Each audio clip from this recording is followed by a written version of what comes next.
everybody. Hello, hello, hello. All right. So tonight we have a great show. Give me 1 second. So I had to take it off of the speaker. Now, this show is going to be absolutely great tonight. I have my childhood friend. I mean, we grew up, we met in high school. We've been connected ever since. So that's what, 20 plus years we have on us. And I have her on my show tonight because she went through a life-changing experience. And I am so happy that she is on this show tonight to share that with everyone. So I'm not going to wait too long, and I'm going to tell y'all the challenge. Now, hold on. Before we get started, let me tell you the challenge first. Okay. So tonight, I want everybody to keep in mind to be kind and be patient tonight. Because we are working and sorting through some things. We had to go about getting on the show a whole different way. Right now, my friend is visually impaired. Now, this is not something that happened to her as she was born. This happened to her at a very young age, and she had to alter her life since then. But we are here to hear about it. So like I said, all of my viewers, please be patient. If you hear echo, it's because we had to rig our own way to get on here because just technical difficulties just would not allow us to be great. So I'm going to go ahead and let her introduce herself. All right, go ahead, honey. My name is Alisa Evans, and I hail from New Jersey. I currently reside in North Carolina, and I'm just here to tell my story. I've known Stacy. Oh God, I want to say I was in the 10th grade and she was in the 9th grade when we met each other. So we have truly grown up, bricked and ran the streets together, and just experienced life. And we started our young adult life together, and things happen in life.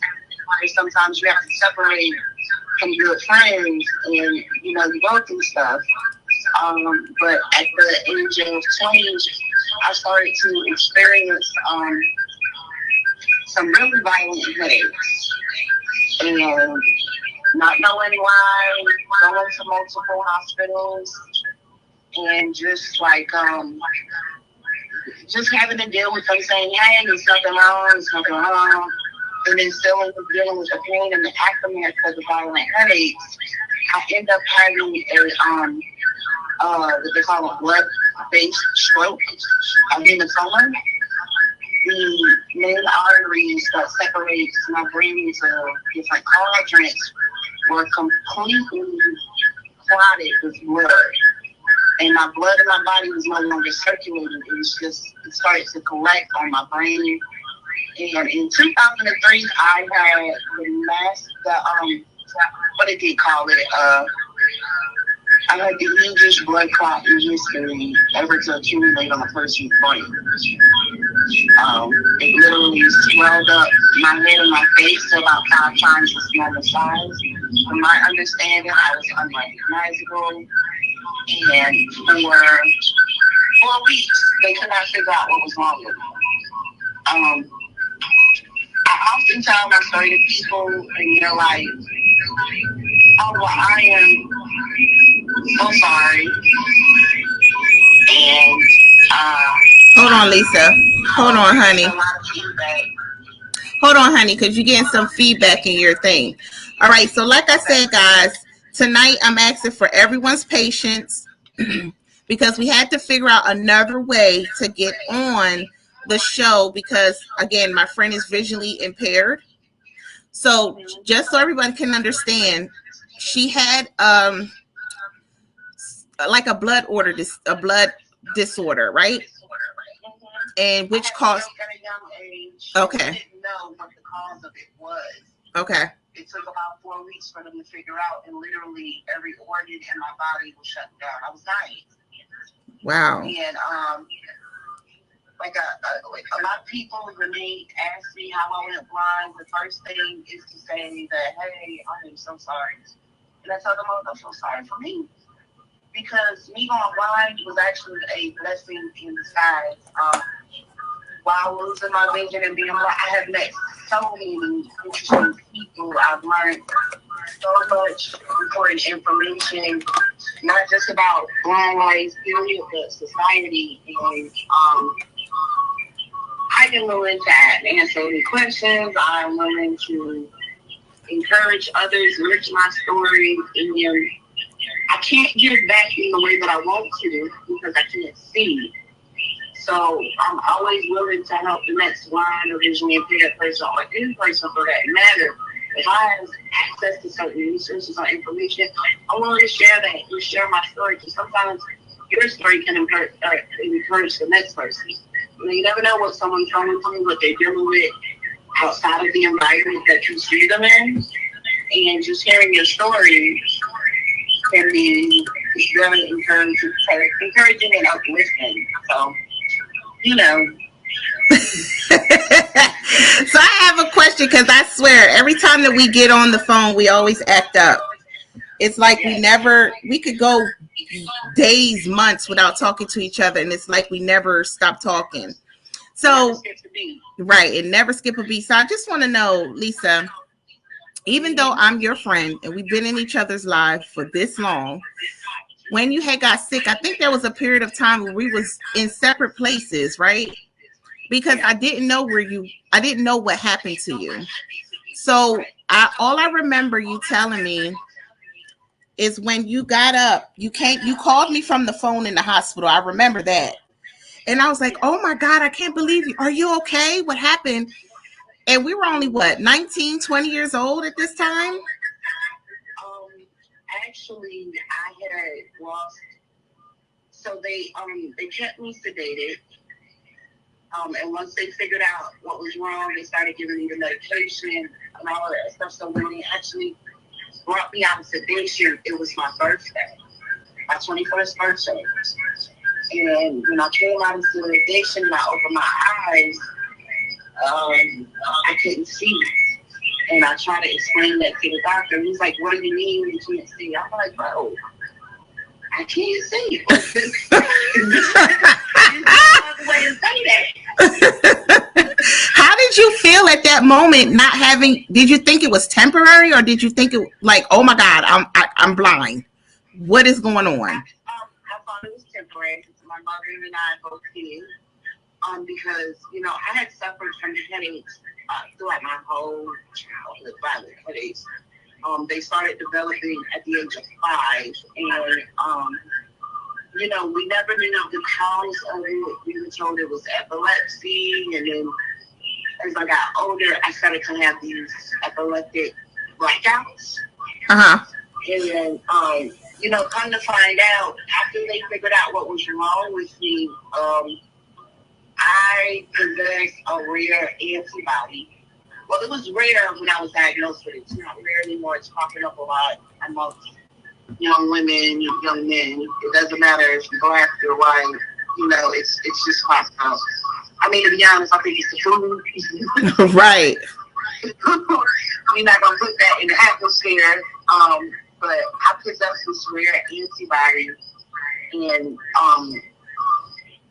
the antibody, it does fall in the lupus category.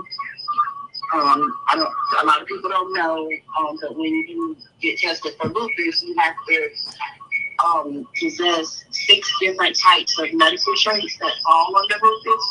Uh-huh. And I only had 3, but the combination of those 3 caused me to have this antibody where my blood does not clot by itself on the inside. So normal people, their blood circulates, it gets oxygen in, all of that stuff. Mine does not do that. Without medication, my blood will just constantly get thick. I've been on Coumadin for this year to be 22 years. Okay. It's a life-sustaining medication for me. I cannot live without the blood thinner. If I go without the blood thinner, I want to say for about 6 weeks, my blood is at full clottage, and I could, crash clots and die. And I hate to be so blunt with it, but that is the reality of my medical condition. But over the course of the years, I've done my research, I've learned about it, I've learned how to manipulate it, and I have been able to exceed by 18 years the life expectancy that they gave me. They told my parents that I would only have a life expectancy of 4 years with this condition, and I have succeeded and surpassed by 18. So, Wow. Losing my vision, like I said, it has been a blessing for me. In the beginning, I didn't think so. I blame my family. I blame myself. I mainly blame my family. Right. And I went through this time phase with my friends that it wasn't that I didn't want to communicate with y'all, but I didn't want any of y'all to feel sorry for me. So mentally and emotionally, I had to get myself together before I could bring you guys into my new world and, expose you to my new way of living. Because that is a big transition to go your whole life to having vision, and then all of a sudden, your vision is gone. It was like learning a whole new way to live. That's crazy. Okay, so going back to the time, all right, so when you called me, and again, for anybody that's on, if I'm asking you to just be patient with us tonight, because we had to try a whole different way to get on, but we made it work. So when you called me, now mind you, I had been looking for you.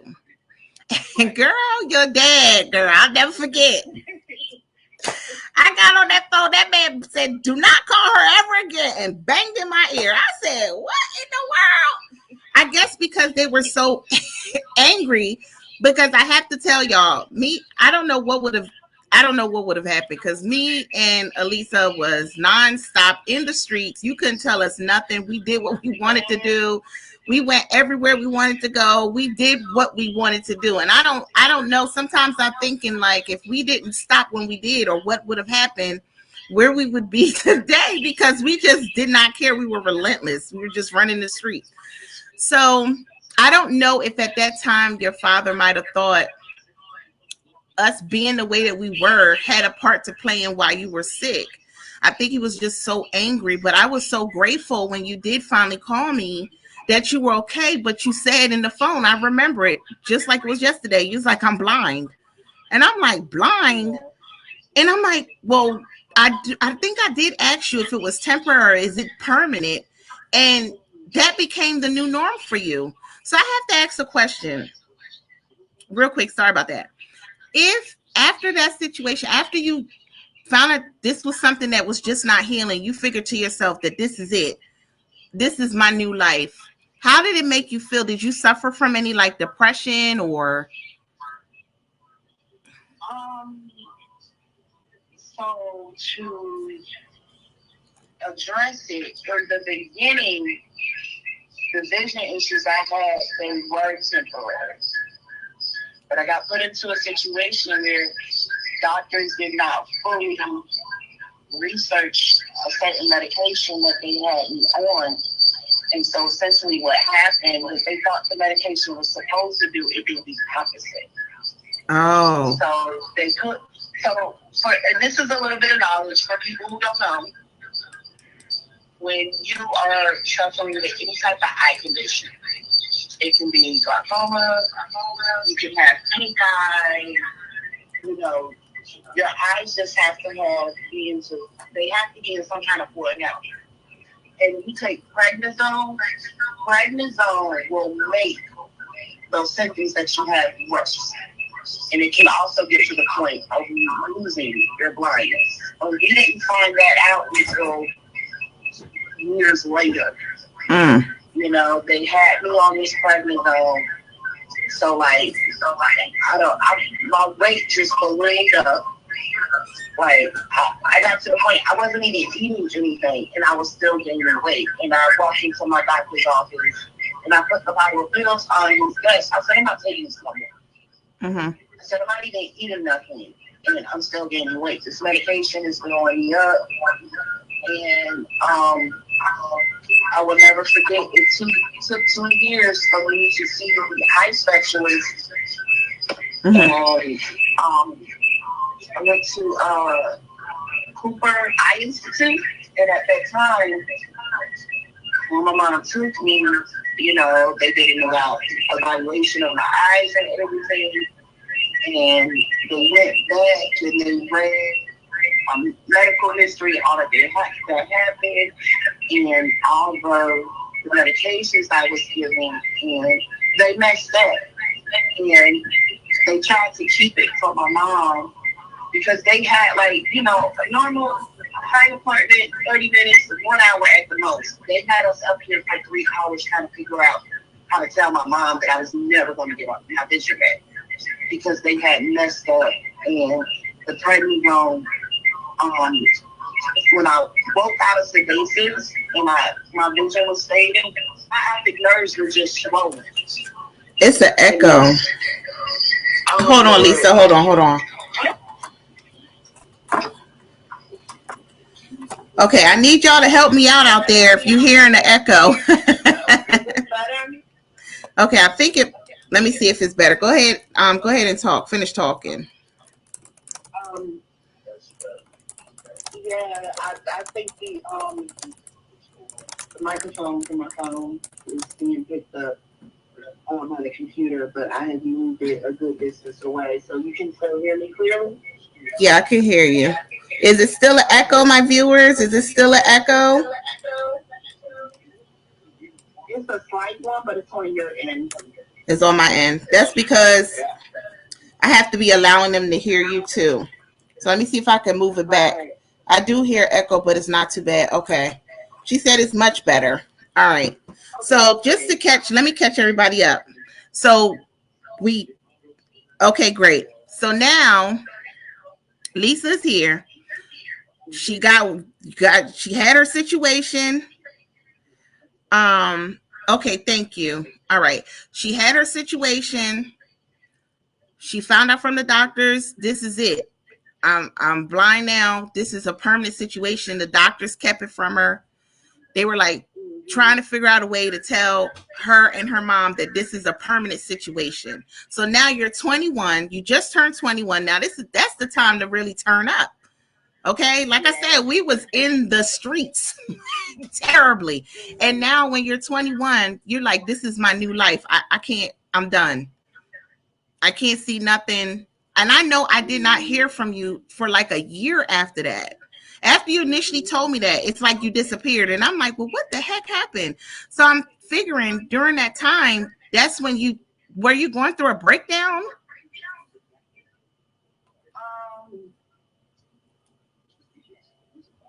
Not necessarily a breakdown, but when you're that young and you're dealing with something so tragic, your thought process tends to be adolescent.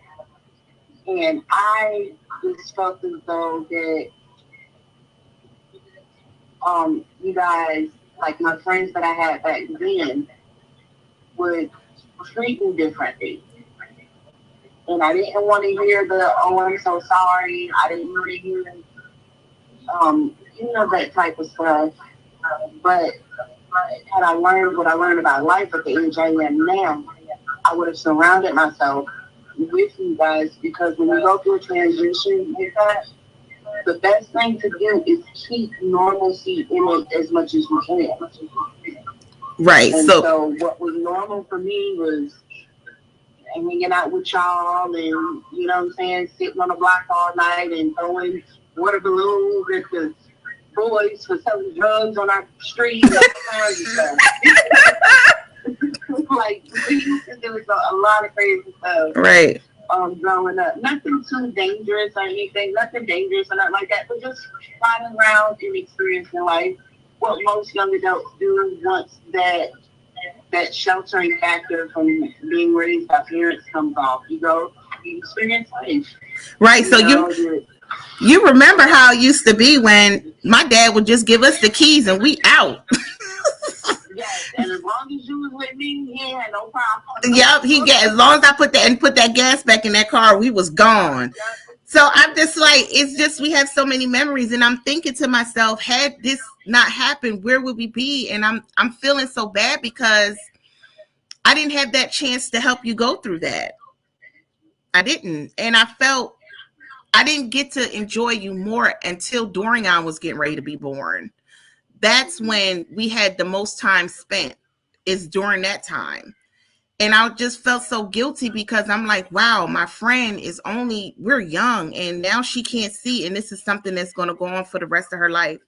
Like, your friends are having kids, nieces and nephews, and you're not able to see them. Do that ever bother you? Oh, it did for a very long time. Like when my niece was born and I held her for the first time, I just started crying because I couldn't see what her facial features looked like. I couldn't say, oh, well, she looks more like Chinese or something like that, and it was every time I would play with her, um, it would just cross my mind when she was young. But my way of dealing with that was spending as much time with her that I could and learning to develop my own relationship with her. She's 17 now. And I see Lisa is her favorite person. So, I had to learn how to establish my bond in other ways without having to look at her visually. One of the things that I used to do a lot in the beginning of losing my vision was, I would meet people or someone would have their child, and like, hey, this is my baby, you want to hold him? I would touch the baby's face. Mm-hmm. And then I would develop my own mental picture of that person or that baby. And then, like, that's what I see when I'm interacting with that person or that child or whatever. I see my own mental picture. So it may not be accurate, but sometimes it is. Oh, so I just go ahead. do a lot of that stuff, and like in reference to my dad, at that point in time, they were being hit with so much. I had gotten sick. Doctors couldn't figure out what was wrong with me. Within 3 months of that happening to me, my parents, their house had burned down. And they had lost everything. And, my parents and my siblings were essentially homeless. My mom didn't want to tell me because I was already doing enough. And she thought that added stress would make my mental and emotional state of mind worse. Okay. So they handled it mentally and emotionally the best way that they could. They were upset. They were angry. And when the parents are upset and angry, they isolate their children for protection. So it wasn't nothing, you know what I'm saying? Necessary to blame anyone else, but it was just how they dealt with their emotions. Like they were young themselves, When that happened to me, Stacey, I want to say my mom was in her late 30s. Yeah. And having to cope with something like that, which is very big of her, but she never complained. She did what she had to do, and her relationship with God is what helped her through that. Because to practically lose your oldest daughter and then lose your home, all your kids' stuff, and you and your children are homeless, you can just imagine, the mental restraint someone would be under. But my mom, she, on those days that she felt like she could do it, she read her Bible, she prayed, and God is what comforted her during that storm. Right, because that definitely was a storm. So as you're going through life and everything, and I don't know if my viewers can tell me if there's an echo. I wish this app would have let you be great tonight on your end. I'm so mad at it right now. I'm like, you don't have the capability. So now I'm mad at the app. I'm so mad. Okay, platform. So it's echoing. Can you hear me? Okay. I So, can still hear you. all It's right. fine. The It is echo is a slight echo. It's not as bad as it was in the beginning. okay. This probably is, yeah, there is an echo on your end, on my end. I know. All right. So let me see. What I'll do is I'll ask the question and then turn on. So you said what? That's a really, you can actually do that. Ask me a question, then mute your microphone while I respond. And that should cut back On on your the echo. feedback because you'll still be able to hear me respond, you know what I'm saying, from my phone. And just for everybody to know, I do utilize the computer, quite good at utilizing the computer, and I use a special software that is not 100% compatible with the platform that we're using this evening. So this is why we had to use an alternative method of doing so. It's just unfortunately we got so much feedback. I know it's sad. I'm so sorry. So, okay, so now we get into fast forwarding. Mm-hmm. And I'm like, okay, so you came and you stayed with me, helped me get through with Dorian.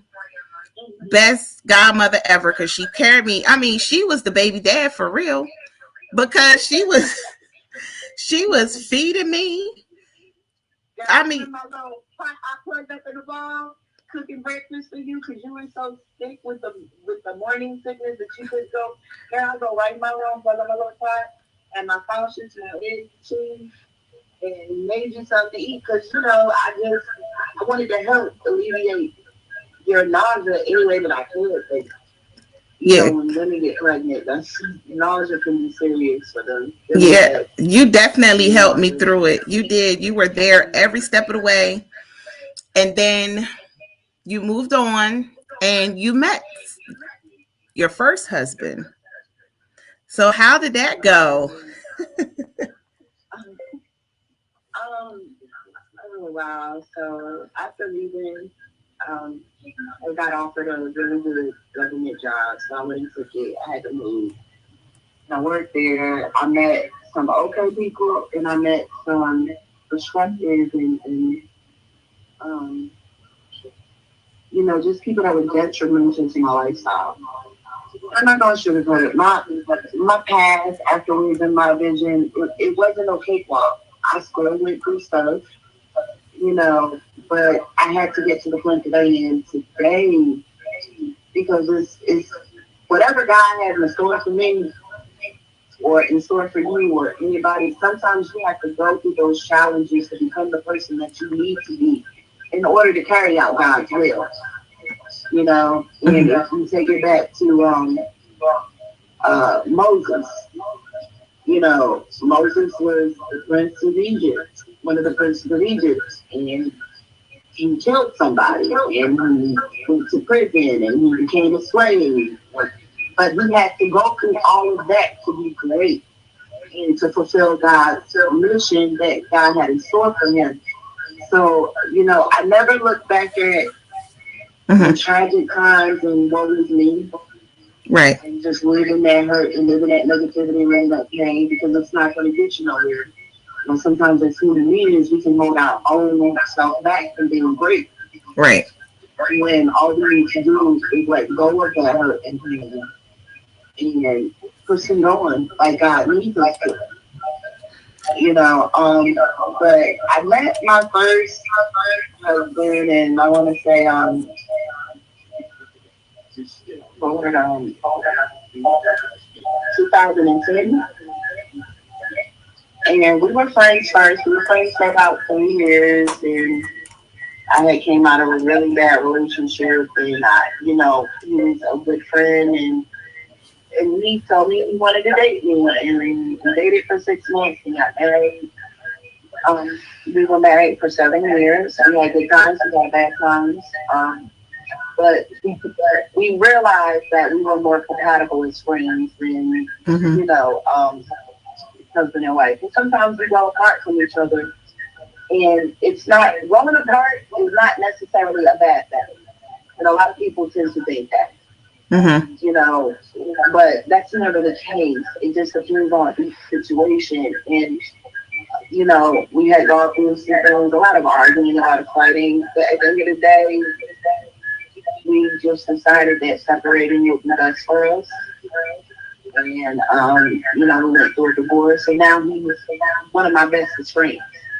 You Well, know, we still mhm. call each other on a daily basis. We still fuss and fight. I still cook for him. You know, he still helps me out with certain things. And I'm so grateful because I prayed for that type of relationship with him. Right, Because I don't believe in holding grudges. You know, if I'm holding a grudge against you, I'm feeding into the negative energy that you're putting in the atmosphere for me. right, And I'm giving you that power over my life. And I just don't want to do that. So I try to let bygones be bygones. You know, I forgive.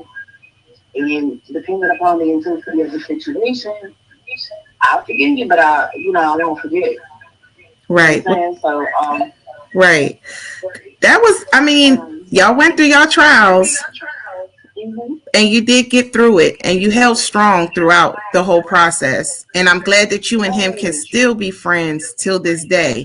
But then here's the crazy part. Y'all ready for this? My girl got married again.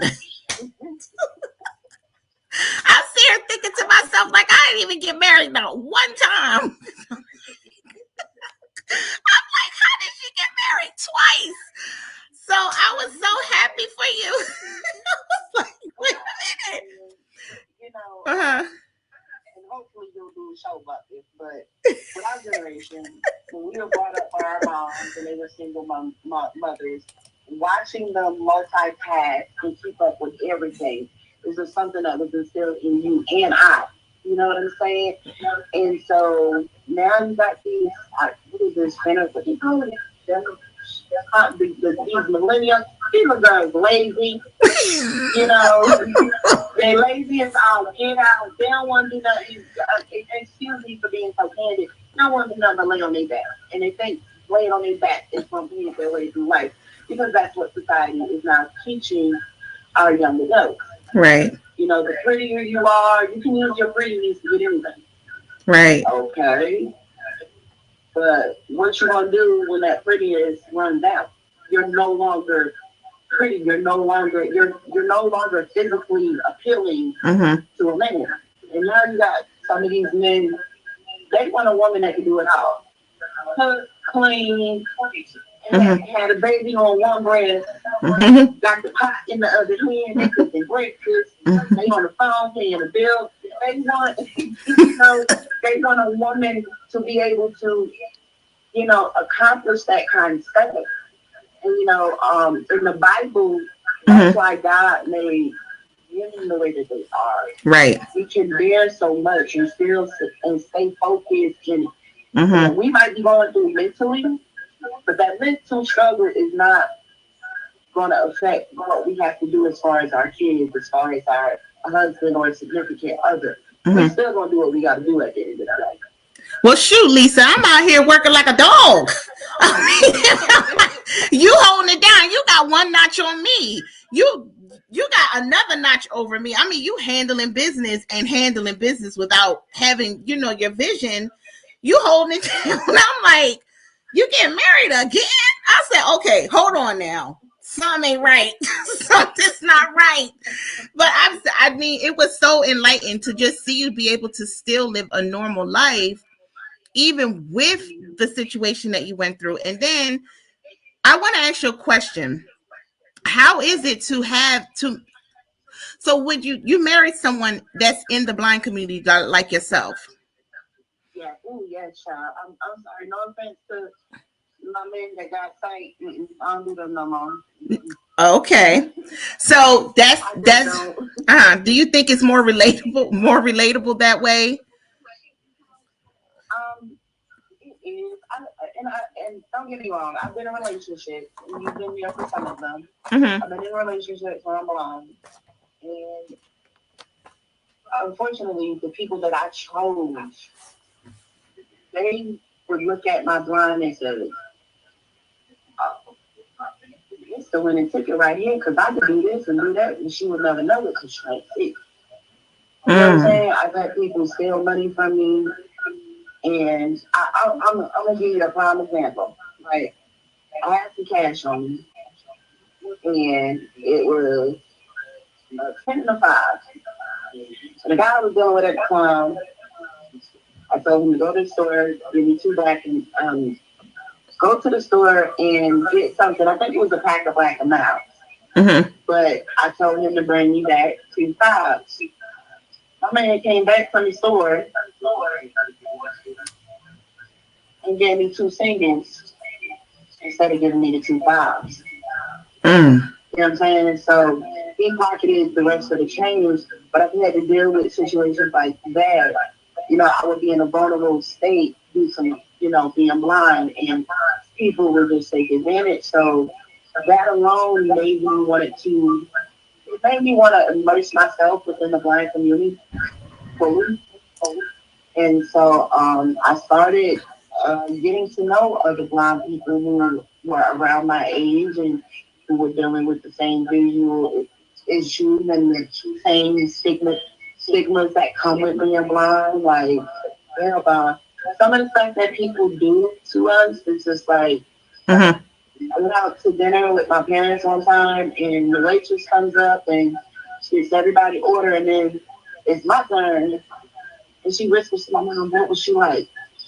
I'm like, I'm just blind. I can still hear you. Like, what you mean? Oh my God, I don't mean to laugh, but it make people nervous, Lisa. It make people nervous, girl. I'm telling you, because I be still acting nervous. Look how nervous I was before we got on the show. A complete wreck. It make people nervous. And I recognize that. And so now when I interact with people who never been exposed to blind life, never interacted with somebody blind, my goal is to make them feel as comfortable as possible. Mm-hmm. So they can be relaxed interacting with me and not so nervous, not walking around on eggshells, because um, people who've never experienced blind life, they do have questions. Mm-hmm. And to me, no question is a stupid question. I don't care how idiotic you may think it sounds, but I believe in educating and advocating and bringing awareness for people who know nothing about blood life. I get questions asked like, um, well, who picks out your clothes? You can't even fix out my clothes. I pick out my own clothes.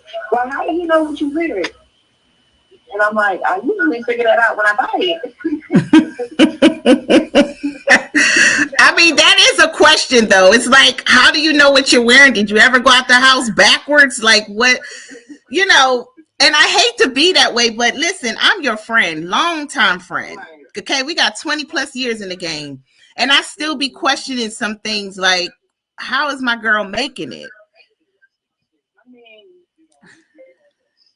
I've experienced so much being blind, and I've put so much into the blind community. You're talking about from teaching other blind people how to cook safely. Mm. I have developed methods and ways of, because you got some blind people that lose their vision, and they do still a good, nice piece of deep fried chicken. And I decided, well, if I can do it, anybody can do it. So let me create a safe method so I can teach others. You know what I'm saying? I have, Mm. oh my God, what else have I done? I just done so much stuff, and I met so many interesting people along the way. And when you meet other blind people who are doing it, and it encourages you, it motivates you. Like, my husband, you put a computer in his hands, he can't see it. Put a computer in his hands, he can break it all the way down and put it back together as if it came right out the mouth. Wow. So, um, and he has his own story that I'm sure he's going to share. But we get asked those questions, and um, other blind people might get offended. We don't get offended because if a person asks you, well, I think my husband was asked, how do you pee? How do he what? How do he use the bathroom? Yes, yes, yes. Because, I mean, but think about it. If you can't see the toilet, you know what I'm saying? For a man, it's easily understood that somebody would say, well, how do you make sure your ain't going in the right direction? And my husband's responsible. I go to the bathroom the same way you go to the bathroom, like you to the bathroom. Wow, that is, you know, and so that's but you something. have to educate people. You have to because they're never gonna know.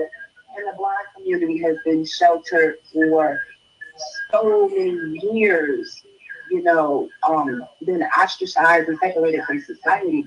But now we have a lot more brown people that are popping up.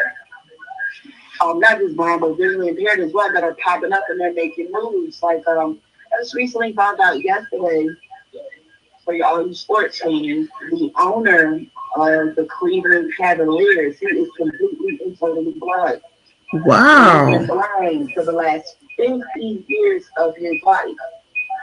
And he's been doing it. He owns a basketball team. You know, he's like a billionaire. Right. So if he can do it, I can't do it. Right. So it's just my outlook on life right now. Mm-hmm. The sky is the limit. You know, I don't have any children right now, but when God calls me home, I want to leave a legacy. You know, I Right. want people to remember how I gave back and what I gave back and what I put into, you know, not just the blind community, period, but society.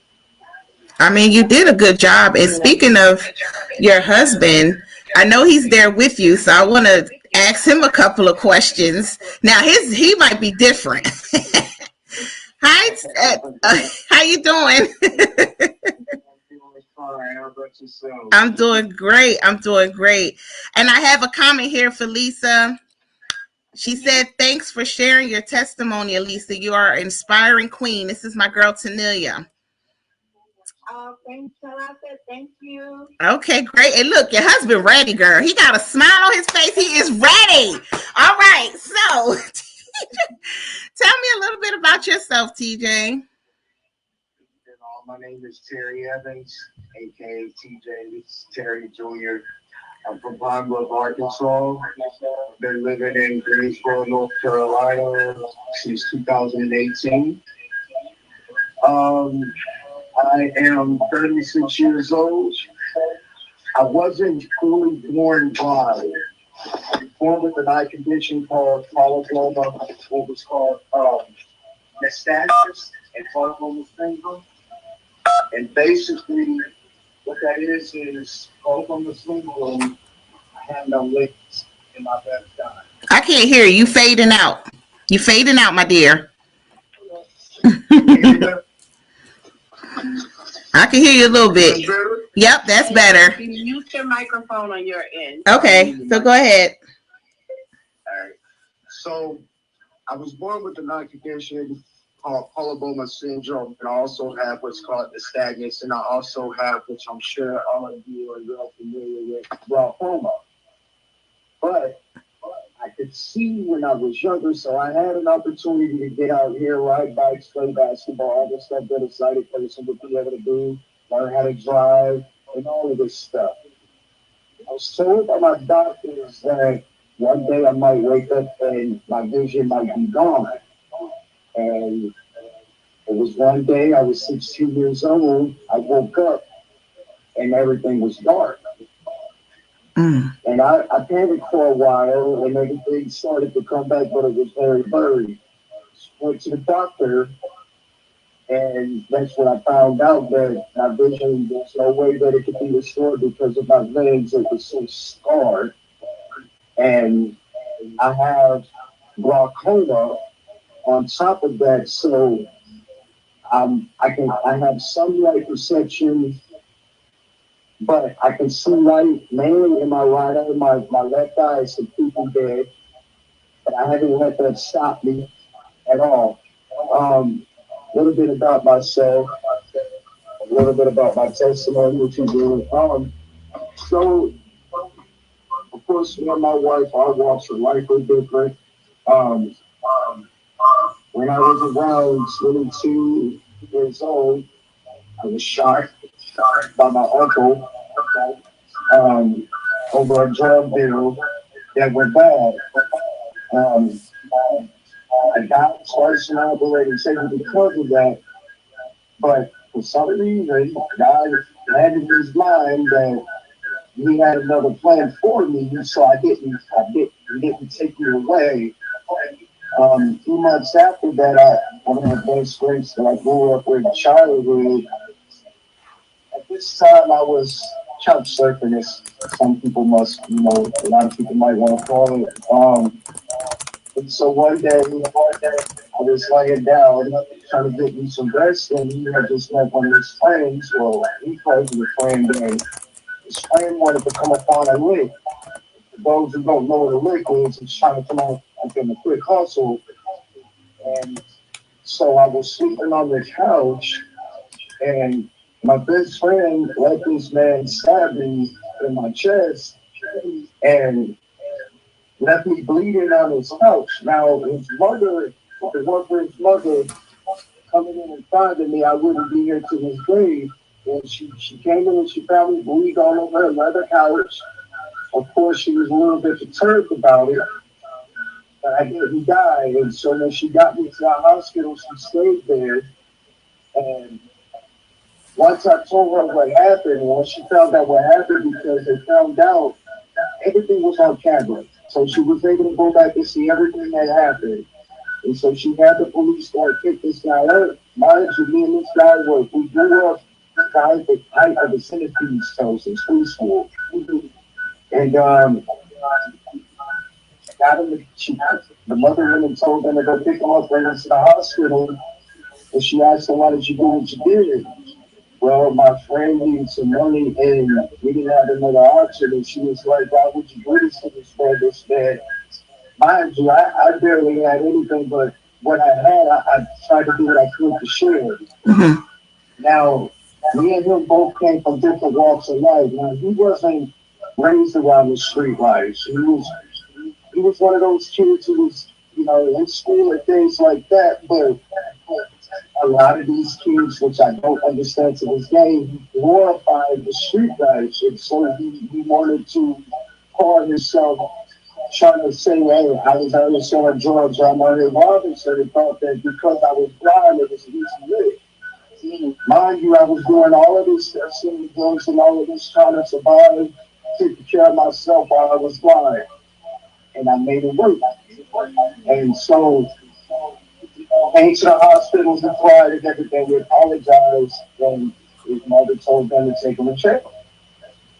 And I forgave him. Now, it took me a minute, but I forgave him. After that, his mother moved out of state into New York, brought me to New York, and for me to go to Buffalo State University, where I received my bachelor's in computer science. I was the only blind person in my class, and I passed it. I made it on the dean's list. Wow. And the dean met me in the elevator, and it was so funny. And I told to this day, he met me in the elevator, and he didn't think I would be able to do it because of my disability. Now, what you need to understand is with computer science that it's a lot.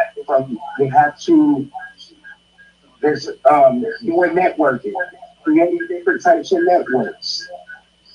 You have to sit down, you have to develop these networks, you have to teach these people what this network is supposed to do because there's different types of networks, such as tree, there's a mesh. I'm not going to bore you with the details because I can talk about computers all night long. Yeah, because I'm getting myself. I bore my wife on a daily basis with computers, but this is my passion.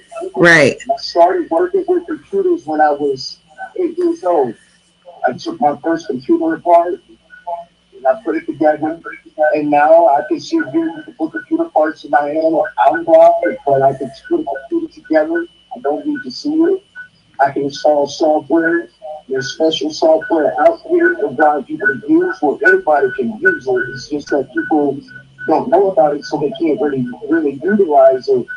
And so I'm able to do anything a sighted person could do on a computer. And I do it quite well. I'm not trying to sound arrogant or anything like that, but I love what I do. I put a lot of hours in studying, teaching myself all of this. Now, mind you, I'm the only blind person in a college course for about 120 other people. All of them can see. So the odds were already stacked against me. Right. And the dude caught me in the elevator and he told me, I don't think you're going to be able to make it because you're blind and you have to be able to see in order to get these presentations. And I told him, give me a chance. I'm not going to show this course. And he was like, well, we'll see. You know that before, and I proved it wrong. I walked across the street. I got my diploma, and he tells the story. And I asked, "Did you still think you're gonna fail?" And he was like, "No." It was one of the most. Uh-huh. I don't know how to put it in the words for it. I felt like once I got there because I put so much into it, and the fact that somebody who knew me all her life, but she invested her own money into me Mm-hmm.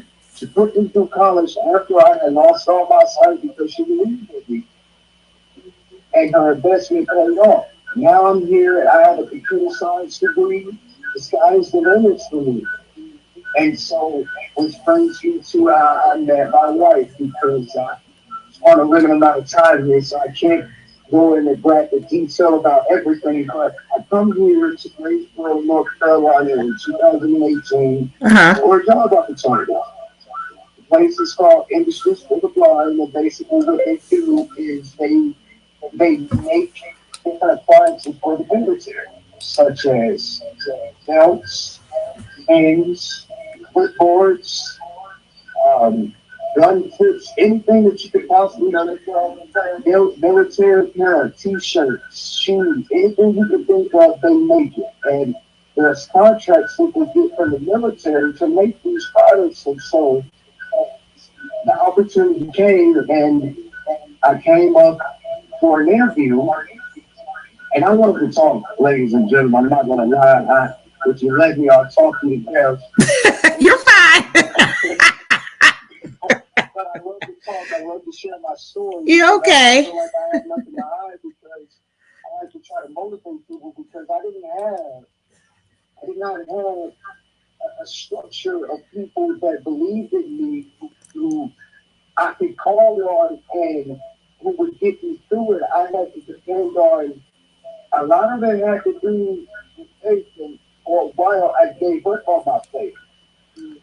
And I came here to North Carolina and I met my wife Lisa. Now it's funny because I'm sitting here talking and she's like, this guy talking, he's been talking and talking and talking. And sometimes and so she was like, I want to meet this guy because he's just talking and talking and everybody seems to come around him. And so we moved to her and we meet and we passed information, our exchange our phone numbers and everything. After I leave out, because once she walked out, she walked with me to my transportation. And after I got to my hotel, she ended up calling me. Ladies and gentlemen, the rest was history. I moved down here, and we ended up starting off the trains. Discovered that we were going crazy as you know what. And so everything went from there. She was going through her problems, and I was going through mine, and we were able to help each other and try to do the best we can to help each other. And it's now 2024, and we are now married. We've been married we will be married almost 2 years. September will be our second year being married. Now, we went through problems just like anybody else, but we made it through it, and she helped restore my faith in God. And now, Yes, Stacey, he came to my house and sat on my couch. I'm sorry, he was an atheist. Oh no. Okay. yes, Not an atheist. Hold on. Wait a minute. Hold on. So you said that he was an atheist? well, you got to understand that where I came from, all I saw was violence, and my mother did the best she could. I'm the oldest out of 5 kids. Oh wow. My father, he left out when I was 9 months old. My brothers and sisters' father, who raised me, took on responsibilities after that. he took on and he raised me, knowing the conditions that I was dealing with my eye problems and everything like that. He understood, and every single day, and when my mom would get up and drive on the highway, it was a 45-minute drive from Barbara, Arkansas to Little Rock, Arkansas. I had to go to Children's Hospital. I was in and out the hospital for 5 months, going through operations on my eyes because they tried to save what little vision I had. It didn't quite work out that way.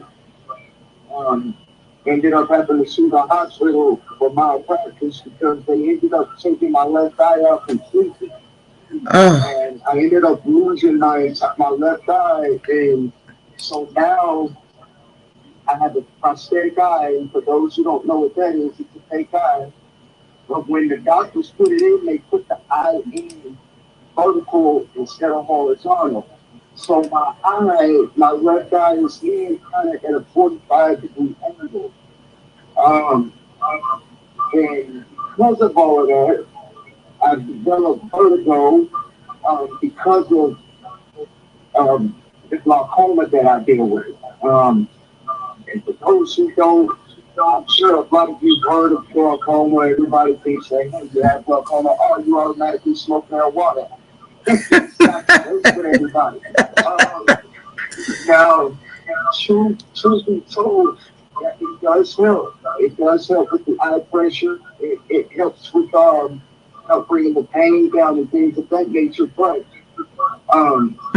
a lot of people, the first thing that they ask me when they find out I have glaucoma, oh, you smoke marijuana, don't you? Okay, that's profiling, but we'll go ahead and keep the process moving. Explain to people, just because you have glaucoma doesn't mean everybody smokes marijuana. Right. Right. So let me ask you a question, TJ, if you don't mind me asking you. Can you hear me? Can you hear me? Let me ask you a question. So dealing with being in with all of your trials and errors and everything and getting through life, and I had someone made a comment, said such great accomplishments, King, and another comment was God bless you, brother. You have so much that you have accomplished. It's so much that you have done. And then you had a chance to, and still trying, and you got a chance to, be in a relationship, get married. And so through all of this process, have you ever stopped and think to yourself, well, how is this all happening? And I know you said that you were atheist, but did you believe that maybe God had a part to play in this? Every single day. At first, I used to be one of those people who think that we came from somewhere, but everything came from the universe. But I had so many questions coming up because religion was a sensitive topic for me coming up. Seeing a lot of the things that I saw, a lot of the violence that I saw, and I used to think to myself, well, but I used to hear about God all the time, and my mother, she's a diehard Christian, and she would talk to me every day about this because she would always tell me, I want all my kids to go to heaven. And I would always say, I might not believe, but my heart's in a good place, and I'm not a bad person. I didn't understand that at the time. And I came, and I met my wife, and I would sit down and we would talk, because she asked me the same things. And I explained this to her, and she told me that, well, maybe you're looking at it in the wrong perspective. And I'm like, well, what do you mean? You say that you feel like, oh, this is coming from the universe, so we can mean the universe. Okay, touche. And I was one of those people who used to be like, well, if you can't see it, how can you prove it? Oh, so yeah. A lot of what I thought was just immaturity. I didn't have a good understanding of how everything works in a religion, and I'm still learning, and I still have my questions. But do I believe that there is a God? Yes, I do. And now that I know we participate in church, I've dedicated my life to this. I've dedicated my life to God. I've dedicated my life. And I said that this is something that I want to do. I'm glad that I've done it because ever since I've done it, I've been receiving nothing but blessings. Wow. Right. And I am so grateful because you have a lot of people in my situation or in my position who are not able or who don't have the voice to speak on their testimony. Or if they do have the voice to speak on it, they don't know how to speak it because they've been so sheltered. Or when they speak, people they tend to push them aside and they don't listen to them. So they feel a lot of people feel that, hey, well, you're not listening to me, so what I have to say doesn't matter. And I used to feel that way all the time. And what really it put me in a dark place was when I was in school, going to college. Because you're trying to go through all of this and you want to prove everybody wrong, including yourself, that hey, I'm here and I can do this, even though you know you can do it, but you have all these people who've been in the field for years. Who've met so many people who have succeeded so much in this field, and I'm just now getting started. And you have people telling me, hey, you're not going to be able to succeed because you're blind. And I'm looking at them, give me a chance and I'll prove you wrong. And they'll say, okay, we'll see. When you prove somebody wrong and you have the opportunity and you look them in their face, even though you can't see, but when you have a chance to look them in the face and do you still think I'm going to succeed in this or not? First in the church one, dog. I can make jokes, and I'm one of those people. I make jokes all the time about being blind because if you can't make jokes about it, right, you're not going to be able to succeed and survive because the cards are already starting to get you so much because you can't see. And this world nowadays is so visual. From dealing with computers, dealing with apps, dealing with programming. But what people fail to realize is a lot of people get programmed too. Right. There's software out here that talks. And I also do gaming as well. I'm a gamer as well. I do gaming on the Xbox and I'm also a gamer on PlayStation. I do all of this. Right. Stacey, let me go to this home, baby. Be quiet. Let me tell you, Stacey. We moved into our new apartment. The delivery dude is supposed to be putting together my bed. I come in the house from my errand. They all on the Xbox. And TJ is beating the crap out of them playing the Xbox. And I'm asking you, how do you do this? And if y'all don't get back to work. Like, we're paying you to put our furniture together and you gotta go shopping and you trying to play the Xbox with me. This isn't what you're supposed to do. And mind you, I got a free drill out of it there because they left the drill there because they were playing Xbox with me and I still have that drill to this day. Thank you very much, Father Home. I appreciate it. That is so wonderful. Oh my God, guys, the hour rolled up on us so fast. I have to figure out a way to do a part 2 with TJ's story, and I will get back to you on that because we do have other people in the blind community that are blessed and they have a story to share as well. Yes, and I can't wait. Let me just say this before you go. To all the people that are listening, all the viewers, all the online community, I just want to say this. Blessings always come from tragedy. No matter how you look at it. Yes. If God has a calling on your life or He has a specific mission for you, at the end of the day, what you're going through is only temporary. Right. You just got to get through it. I'm so. I guess that is our firm belief. Tragedy always brings blessings. That is the process. That is amazing, and I have so much gratitude. And I'm so thankful that both of you could come on. I'm sorry that it's so short. Well, share this quick thing with you before we get off. I know that we ran out of time. It's so funny because I have people coming to me all the time. When we get in lifts, because we got to, ride around and listen. We're gonna get where we gotta go. Like those shoppers, we just do what we have to do and keep it moving. But Right. I have so many people that come up to me and they tell me that they don't believe that I'm blind.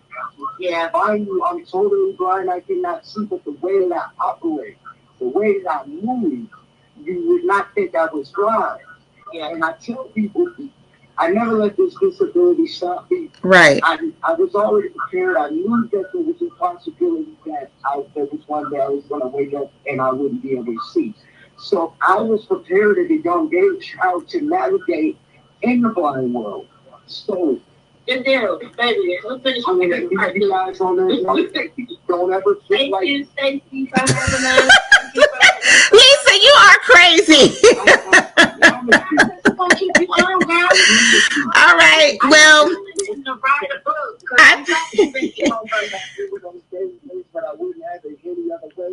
but thank you so much for having us and allowing us to share our story. Absolutely, and I thank you so much for coming on.